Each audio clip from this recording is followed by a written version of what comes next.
可以跟大家说一下你等一下要跑什么吗？要跑1000公尺，跑10趟，慢跑休息休200。然后早上跑，因为礼拜天跑完那个长距离之后强度太强，第二个早上脚太酸，就改成下午跑。现在又比较好一点，我等下可能会跑到比较晚。现在下午跑到不好的地方又太热了，刚好看气象好像30度吧，现在应该是差不多30度、29度左右，确实蛮热。按热身就全身都是汗。刚刚有下过雨，对啊，很闷。没有比较凉一点吗？对，那等下可能就那个跑心率就好了，就是那个强度看心率跑就好，没有看配速了，因为很热啊。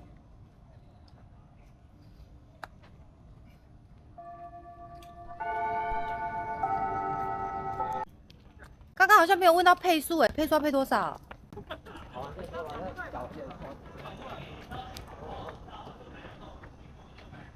所以还不确定要配多少。要配3分4秒了。脚很酸，我不然跑是可以跑那么快，因为我脚太酸了。那该怎么办？就跑心率就好了。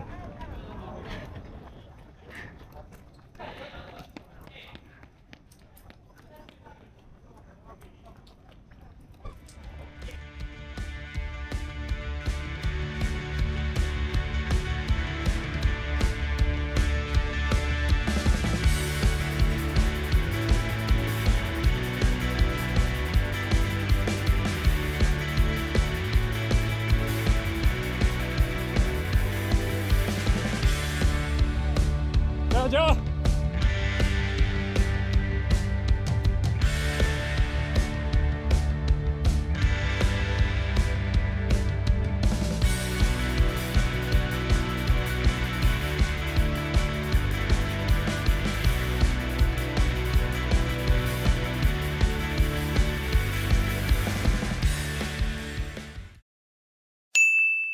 已经跑完回到家了，然后本来是要早上跑啊，因为脚太酸了，礼拜天跑那个强度好像有点太高了，自己身体没有感觉到，就是隔天才发现哇脚很酸，然后礼拜二早上想起床跑的时候脚真的下床都觉得有点辛苦，真的太酸了。上次受伤好像也受伤这只脚，那就去做针灸跟泡澡有好一点，然后下午又去跑，午后连阵雨就整个就水蒸气又蒸发一样。可以跑啊，只是说跑起来跟早上比还是蛮辛苦的啦，就跑10趟，最后几趟就其实也没有硬跑啊，就跑完就好了，就是水速度就变慢，不过心率还是有跑到他的要的心率啊强度了。我还要讲那个，应该说明年的比赛啊，最近已经开始报名了啦，然后刚好很尴尬就是本来想说东京马一定会上，因为每年都报，每年都会上嘛，我用那个次精英选手的，结果今年用成绩。反正就是选不上啊，我就是拿那个2023的福冈马拉松的成绩去报嘛，2小时22分左右嘛，然后结果还是报名那个次金还是选不上，就觉得很尴尬。然后本来想说就赶快去找别的比赛，反正我有找蛮多场的啦，欧洲太远我们就不想了，首尔啊，然后什么无锡啊，还有什么大邱啊、大阪啊，大阪我就来不及报，其实我应该全部都报一报，最后再选。首尔我是最先看的，首尔本来是备案，首尔我去看嘛，结果首尔只有没有鸣枪时间，只有晶片成绩时间，所以就算我跑出很好的成绩，那个成绩也不受认证啊。简单讲就是他的精英选手会先开始起跑，不种先跑10分钟，先跑5分钟才到其他组别开始起跑，所以就算你比精英组跑得还快，或者你拿第一名，你也没办法算进去总名次内。反正成绩就是我们一般人去报名是不符合规则的，就是你的成绩也不能拿来申请。那谁要去跑？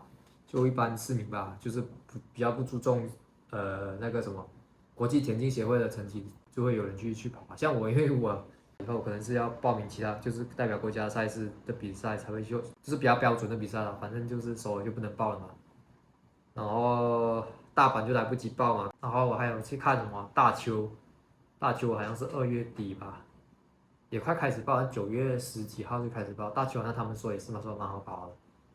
然后还有看一个别府大分2月初，然后还有什么？还有3月底的那个无锡。看起来我是比较想去日本的比赛啦，韩国比赛其实我没有去过，然后吃东西也不熟，所以我不太敢去韩国比赛。而且我又怕打球像首尔一样，现在大球我这个再观察吧，反正我可能会，我现在那个别府大分我已经报了呀，然后无锡的话好像12月才可以报，无锡我可能会去报看看嘛。然后近期的比赛就是吉隆坡插档嘛，跟福冈嘛，福冈就想希望不要跑出太差成绩，跑到2小时25分内了，会比较好一点，比较稳定一点。那之前都是前面跑很70分，然后后面就整个就跑得很慢掉，肚子不舒服还是脚的状况不好，也不知道哎，反正就最近啊情况不稳定，再看看吧，再调整吧。还有什么问题？有一个观众问说，准备渣打吗？你有在跑斜坡吗？我有在练肌力吧，什么保加利亚蹲啊，什么单腿蹲啊，其实我都有在练啊。主要爬坡的话，我也是有练啊。